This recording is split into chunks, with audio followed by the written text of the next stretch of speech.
আসসালামু আলাইকুম। অনেকদিন আগের ভিডিওটা, অনেকদিন আগের বলতে রমজান মাসের ভিডিও। এডিট করার হয়নি বলে এতদিন পর্যন্ত আপনাদের সাথে শেয়ার করতে পারিনি। আমার কাছে মনে হয় যেন ভিডিও করার চাইতে, আপলোড করার চাইতে ভিডিও এডিট করে ভয়েস ওভার দেওয়াটা অনেক বেশি কষ্টের। আমার ম্যাক্সিমাম ভিডিও দিতে দেরি হয় কারণ আমার ভয়েস ওভার দিতে খুব বেশি আলসেমি লাগে। তো এটা যেদিন ভিডিও করছিলাম এটা হচ্ছে আমি যেদিন কসবা থেকে ভৈরব চলে আসব তার আগের দিনের ভিডিও, মানে ২৬ রমজানের ভিডিও। তো এই তো বিকেলবেলা আমরা যেহেতু বাসায় দুজনই, আমি আর আমার হাজব্যান্ড, আর কেউ নেই। দুজন মানুষের জন্য আর কতটুকুই বা রান্না করব। তারপরও রোজা যেহেতু রাখছি, আলহামদুলিল্লাহ রোজার যেহেতু রাখছি, ইফতার তো করতেই হবে, হাজব্যান্ডকে তো ইফতার খাওয়াতেই হবে। সেও সারাদিন কষ্ট করে রোজা রেখেছে, অফিস করেছে, তাকে তো খেতে দিতেই হবে। তাই অল্প অল্প করে কিছু ইফতারের আয়োজন করছিলাম, খুবই অল্প করছিলাম যাতে করে আমরা দুজন খেয়ে শেষ করে ফেলতে পারি, পরদিনের জন্য যাতে কোনো কিছু অবশিষ্ট না থাকে। কারণ খাবার নষ্ট করাটা আমার কাছে একদমই পছন্দ না। আমি আমার সাধ্যমতো চেষ্টা করি যাতে করে খাবার মোটেও নষ্ট না হয়, অপচয় না হয়। অল্প অল্প করে রান্না করি যাতে দুজন খেয়ে যতটুকু প্রয়োজন ততটুকু খেয়ে যাতে দুজন শেষ করে ফেলতে পারি। তো এই তো এখানে প্রথমে ছোলা বুটটা আমি রান্না করে নিচ্ছিলাম। আমার বাসার পাশে মসজিদ, তো সেই মসজিদের ছাদটাও আপনাদের একটু দেখিয়ে দিয়েছি। তো বুট রান্না করার জন্য প্রথমে কড়াইতে তেল দিয়েছি, পেঁয়াজ দিয়েছি, তারপর দুটো তেজপাতা দিলাম। এই তেজপাতাগুলো আমাদের নিজেদের গাছের। আমার বাবার বাড়িতে একটা তেজপাতার গাছ আছে, বেশ ভালো বড় একটা গাছ। ওখান থেকেই আমি এই তেজপাতাগুলো নিয়ে এসেছিলাম। তো এই তো তারপর সামান্য আদা বাটা দিয়ে দিচ্ছি। আসলে দুজন মানুষের রান্না কি বলবো, খুব অল্প অল্প করে রান্না করতে হয়। ভালো লাগে, আবার মাঝে মাঝে একটু বিরক্ত লাগে যে অল্প করে কিভাবে রান্না করব, কেমন যেন একটু লাগে আর কি। তো এই যে কড়াইটা দেখতে পাচ্ছেন, এটা কিন্তু আমার হাজব্যান্ডের ব্যাচেলর লাইফের কড়াই। আমি এই কড়াইটা দিয়ে যখন ভিডিও করতে যাই তখন সে অনেকটা রাগ হয় যে এটা তো পুরনো কড়াই, তুমি কেন এই কড়াই দিয়ে রান্না করছো, এটা তো ভিডিওতে দেখতে, ক্যামেরাতে দেখতে খুব একটা ভালো লাগছে না। কিন্তু বিশেষ করে না, আমার কাছে কিন্তু কড়াইটা খুব একটা খারাপ লাগে না। আর কড়াইটা রান্না করেও অনেক বেশি কি বলবো, মজা পাওয়া যায় কিংবা আরাম পাওয়া যায়, এরকম একটা অবস্থা আর কি। আপনাদের সাথে কথা বলতে বলতে আমার যে ছোলাটা আমি ভাজি করব সেই ছোলার মশলাটা কিন্তু প্রায় কষানো হয়ে গিয়েছে। এ পর্যায়ে আমি সামান্য জিরা গুঁড়া দিয়ে দিলাম, দিয়ে এটাকে ভালো করে আরেকটু কষিয়ে নিচ্ছি। আপনারা কে কীভাবে ছোলা রান্না করেন আমি জানি না, তবে আমি এই রান্নাটা আমার মায়ের কাছ থেকে শিখেছি। আমি যখন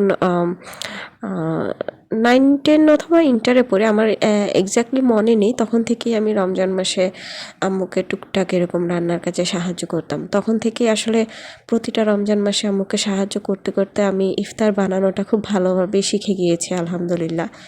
এখন পর্যন্ত, আমার বিয়ের আগ পর্যন্ত আমি সবসময় আম্মুকে রমজান মাসে, বিশেষ করে রমজান মাসের ইফতারটা আমার হাতেই বানানো হয়। তো এই তো আমি মশলাটা কষানো হয়ে গেলে এখানে আমি ছোলা দিয়ে দিলাম, তারপর কাঁচামরিচ, টমেটো আর ধনেপাতাটাও দিয়ে দিয়েছি। এখন এই সব কিছু খুব ভালোভাবে একসাথে মিশিয়ে নিব এবং কষিয়ে নিব।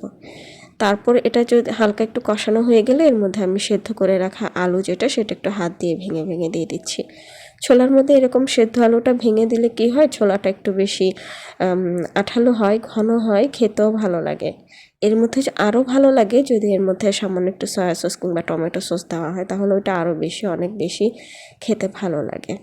তো এই তো আমার ছোলাটা প্রায় হয়ে গিয়েছে। আমি এখন অল্প একটু কষিয়ে আবার একটু পানি দিয়ে দিব। পানি দেওয়ার পরে আমি এটাকে চুলা থেকে নামিয়ে এটাকে রাইস কুকারে দিয়ে দিব। যেহেতু আমাদের এখানে সিলিন্ডার গ্যাস, যে সরকারি লাইনের গ্যাস আছে সেটা নেই, তো একটু হিসাব করে চলতে হয় যাতে করে গ্যাসটাকে একটু দীর্ঘদিন পর্যন্ত চালিয়ে নেওয়া যায়। তো আমি এটাকে পানি দিয়ে দিয়েছি, পানি দিয়ে এখন আমি এটাকে রাইস কুকারে ট্রান্সফার করে দেবো। এই তো রাইস কুকারে দিয়ে দিয়েছি। এখন এটা রাইস কুকারে হতে থাক, আর ওদিক দিয়ে আমি হচ্ছে আমার পেঁয়াজু, বেগুনি, মরিচি, বাকি যে ইফতারের আইটেম আছে সেগুলো আমি বানানোর প্রসেসিং শুরু করে দিব। এই তো এখানে আমি অল্প একটু পেঁয়াজু, যে ডালটা ছিল সেটা আমি আগেই ব্লেন্ড করে, একসাথে অনেকখানি ব্লেন্ড করে ডিপে রেখে দিয়েছিলাম। তো সেটা এখন আমি ডিপ থেকে বের করে তারপর হচ্ছে পেঁয়াজ, কাঁচামরিচ আর ধনেপাতা দিয়ে ভালো করে মাখিয়ে নিচ্ছি সামান্য একটু মশলা দিয়ে। এটাকে এখন ভেজে নিব। তো ভিডিওর এতক্ষণ পর্যন্ত যারা এখনও আমার সাথে আছেন, আপনাদের যদি আমার এই ভিডিওটা ভালো লাগে তাহলে একটা ছোট্ট লাইক দিয়ে আমার পাশে থাকবেন। আর যদি খুব বেশি ভালো লেগে যায় তাহলে আমার চ্যানেলটাকে সাবস্ক্রাইব করে আমার পাশে থাকবেন। অনেক বেশি খুশি হব। আমি যেহেতু নতুন, আপনাদের এই সাহায্য সহযোগিতা আমাকে সামনের দিকে এগিয়ে যেতে অনেক বেশি অনুপ্রেরণা দিবে, আমার মনোবলটাকে অনেক বেশি বাড়িয়ে তুলবে। তো এই তো আপনাদের সাথে কথা বলতে বলতে আমি ইতিমধ্যে পেঁয়াজগুলো দিয়ে দিচ্ছি। তো অনেকেই আছে পেঁয়াজটা খুব হালকাভাবে ভাজে, হালকা ভাজা খেতে পছন্দ করে। আমার হাজবেন্ডও ঠিক তেমনই, কিন্তু আমি হচ্ছে পুরাটাই উল্টা। আমরা খুব কড়া করে ভেজে পেঁয়াজও খেতে পছন্দ করি। এতে করে যে পেঁয়াজুর বিশেষ করে মসুর ডাল দিয়ে যদি পেঁয়াজও করা হয় তাহলে কিন্তু খুব হালকাভাবে ভাজলে মসুর ডালের একটা স্মেল থাকে। তো কড়া করে ভাজলে আর সেই স্মেলটা থাকে না। তো আমি এটা যেহেতু খেসারির ডাল মানে পেঁয়াজও বানাই যে ডাল দিয়ে, সেই ডাল দিয়েই বানাচ্ছি। তো এটাকেও আমি মোটামুটি কড়া করেই ভেজেছি। তো এই তো আমার পেঁয়াজও ভাজা অলরেডি হয়ে গিয়েছে। এখানে আমি এখন এগুলো তুলে নিলাম, আর এর মধ্যে বেগুনিটাও আমি দিয়ে দিলাম। বেগুনিটাও হালকাভাবে তুলে দিচ্ছি। আমার হাজব্যান্ড একদমই বেগুনি খেতে পছন্দ করে না, কিন্তু রমজান মাস বলে কথা, বেগুনি না খেলে কি আর হয়। তাই আমি প্রতিদিন খুব অল্প মানে চারটা পাঁচটা করে বেগুনি বানাই, যাতে করে মুড়ি মাখানোর সাথে ভেঙে মেখে দিলে খাওয়া হয়ে যায়। আবার দুটা তিনটা না, দুটার মতো হচ্ছে আমি আস্ত রেখে দিই। একটা আমি খাই আর একটা আমার হাজব্যান্ডকে আমি অনেকটা তেল দিয়ে খাওয়াই আর কি। দেখতে দেখতে আমার বেগুনিগুলাও ভাজা হয়ে যাচ্ছে, আর দেখতে দেখতে রমজান মাসও প্রায় শেষ হয়ে যাচ্ছে। মানে এই ভিডিওটা যখনকার ছিল তখন তো রমজান মাস ছিল। রমজান মাস আসলে আসলে ইফতার বানানো খাওয়া এটাই যেন একটা আলাদা আলাদা অন্যরকম এক অনুভূতি কাজ করে। তো এই তো দেখতে দেখতে আমার সব ইফতার রেডি করা হয়ে গেছে। এখানে হচ্ছে বুট, টমেটো, শসা, লেবু, আর এটা হচ্ছে কলা আর দুধ দিয়ে একটা স্মুদি। এর ভিডিওটাও আমার চ্যানেলে আছে, আপনারা চাইলে দেখে নিতে পারেন। তো এই তো ইফতার রেডি, সব কিছু রেডি। এখন শুধু আজানের অপেক্ষা, একটু বারান্দায় গিয়ে দেখছিলাম। তো এই তো আজকের ভিডিওটা এতটুকু পর্যন্তই। আমার এই ভিডিওটা যদি ভালো লাগে তাহলে অবশ্যই লাইক দিয়ে আমার পাশে থাকবেন। সবাই ভালো থাকবেন। আসসালামু আলাইকুম।